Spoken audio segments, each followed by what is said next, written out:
Hello, my name is Eliza, and this is my story.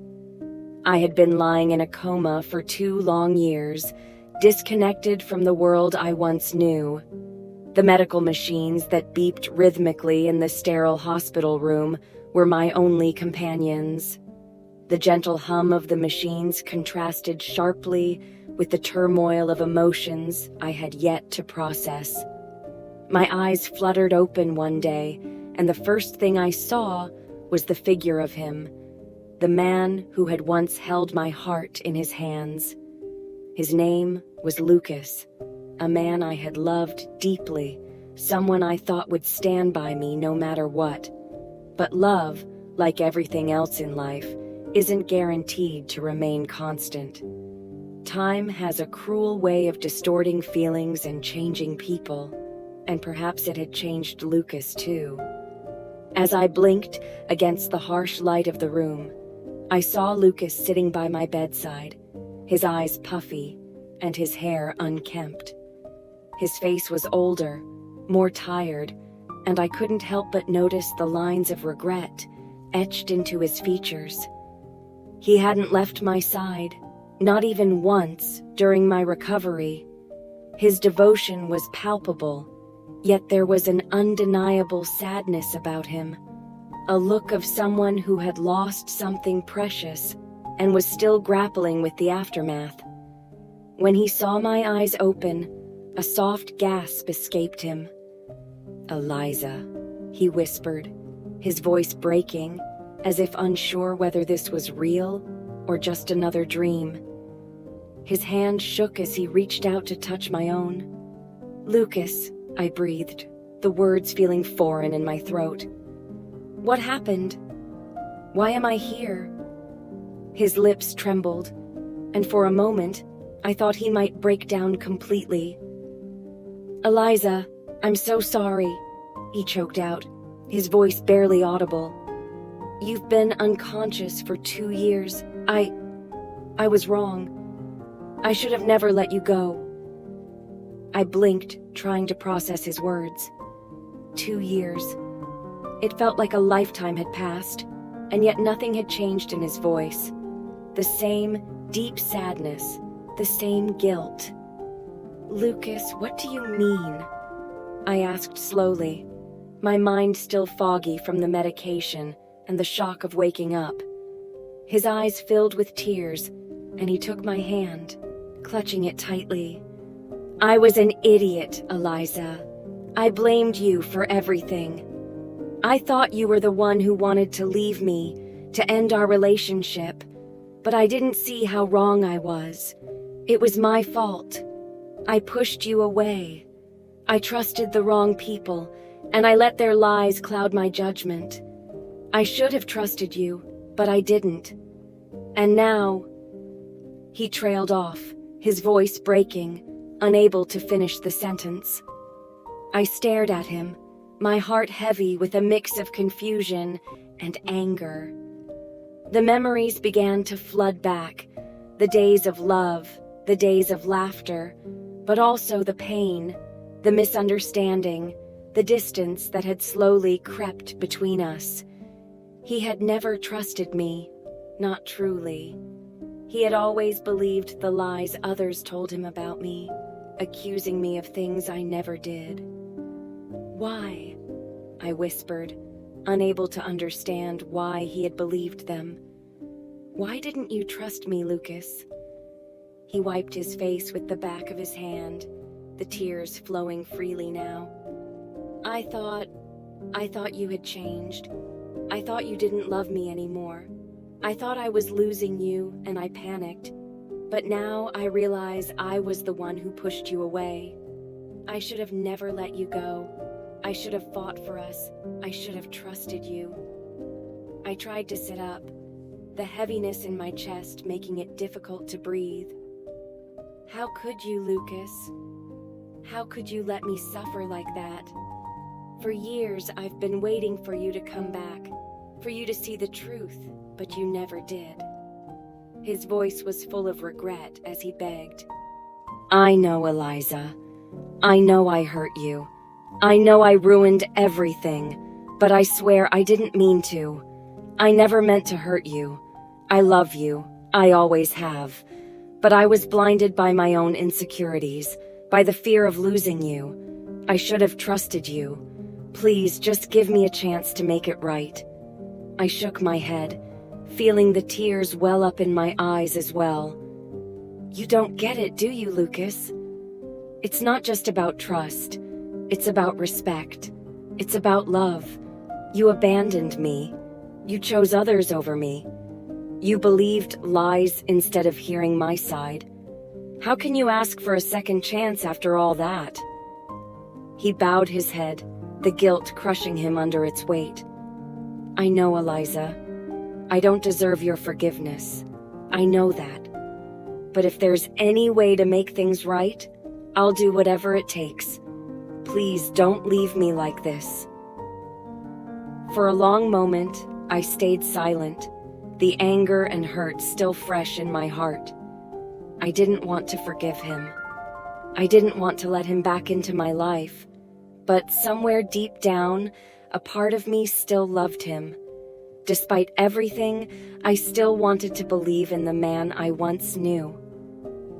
"Lucas," I said quietly, my voice shaking, "why now? Why after all this time? After everything that's happened, do you want to fix things?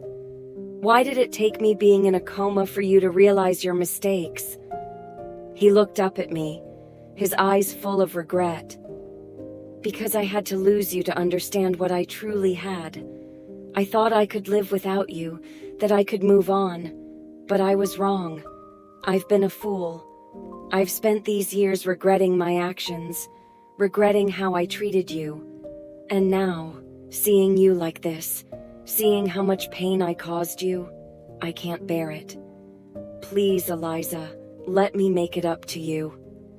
The silence between us was deafening, but I couldn't bring myself to speak. Part of me wanted to forgive him, but another part of me wanted to scream, to yell at him for everything he had put me through.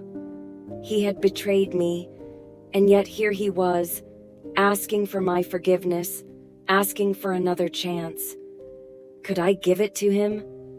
The sound of footsteps echoed in the hallway, and a nurse entered the room, breaking the tension between us. She smiled kindly at me. "Ms. Eliza, I see you're awake. How are you feeling?" I nodded weakly, still trying to process everything. I'm okay," I said, my voice still shaky. The nurse turned to Lucas, her expression softening. "You must be the fiancé. You've been very patient with her. I'm sure she'll recover soon, but she'll need time." Lucas nodded, standing up to give her space. "Thank you," he said quietly, his voice still heavy with guilt. Once the nurse left, Lucas returned to my side, sitting down gently on the edge of my bed. He reached out for my hand once more, his fingers trembling. "Eliza, please, don't leave me. I've lost so much time, and I can't bear the thought of losing you forever. Let me prove to you that I can change. Let me prove to you that I can be the man you always wanted me to be." I looked at him, seeing the pain in his eyes, the desperation, the raw honesty in his words. But the damage had been done. The trust that had once existed between us was shattered, and rebuilding it would take time. I wanted to believe him. I wanted to forgive him. But part of me still couldn't understand how he had let me slip away so easily. "Lucas," I said, my voice steady but tinged with sadness. "I don't know if I can forgive you right now. I don't know if I can trust you again. You hurt me too much." His face fell, his shoulders slumping in defeat. "I understand. I don't deserve your forgiveness. I just want you to know that I love you, and I'll spend the rest of my life making it up to you if you'll let me." I closed my eyes, trying to hold back the tears that threatened to spill. "I don't know, Lucas. I don't know if I can go through that again." He didn't respond immediately. Instead, he simply held my hand, as if his presence was the only thing he could offer me in that moment. And I realized then, no matter how much he loved me, no matter how much he regretted his actions, the wounds he had inflicted on my heart would take time to heal. Perhaps we could never return to the way things were. Perhaps we could never be the people we once were. But for now, I would let him stay. Not out of forgiveness, but out of a desire to find closure, to understand whether we could truly rebuild what had been broken. But I knew one thing for sure. This time, it wouldn't be on his terms. It would be on mine. Lucas's perspective. The days following Eliza's awakening were a blur of emotions. Every moment felt like a second chance, a chance I didn't deserve. She didn't forgive me right away, and I didn't expect her to, but I would wait. I would wait for her to heal, to trust me again, and when she was ready, I would be there. The guilt of the past weighed heavily on me, but it also motivated me. I had wronged her, and now it was time to make things right. I would do whatever it took, no matter how long it took. I had lost her once. I couldn't afford to lose her again. The time we spent apart was long, but the distance between us wasn't just physical, it was emotional. Eliza was still angry, still hurt, but I hoped that with time, she would see that I had changed, that I was no longer the man who had trusted the wrong people, the man who had believed lies over her. I waited, and I hoped, and one day when she was ready, maybe, just maybe, she would find it in her heart to forgive me. Until then, I would wait. Eliza's final thoughts. I knew Lucas's words were genuine. I could see the sincerity in his eyes.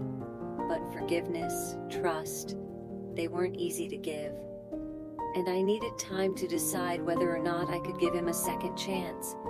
Perhaps someday we could rebuild what we had, or maybe we would go our separate ways. Only time would tell. But for now, all I knew was that I couldn't return to the past. Not yet. And as I looked at Lucas, his face filled with hope, I couldn't help but wonder if there was still a way for us to find our way back to each other. Only time would tell. If you've ever found yourself in a situation where trust was broken, or where you had to choose between holding on and letting go, we want to hear your story. Share your thoughts and experiences with us in the comments below. Don't forget to like, share, and subscribe for more powerful stories like this one. If you've learned something from this journey of love, regret, and second chances, let us know how you would handle it, because your voice matters. Together, we can learn, grow, and heal. Thank you for watching.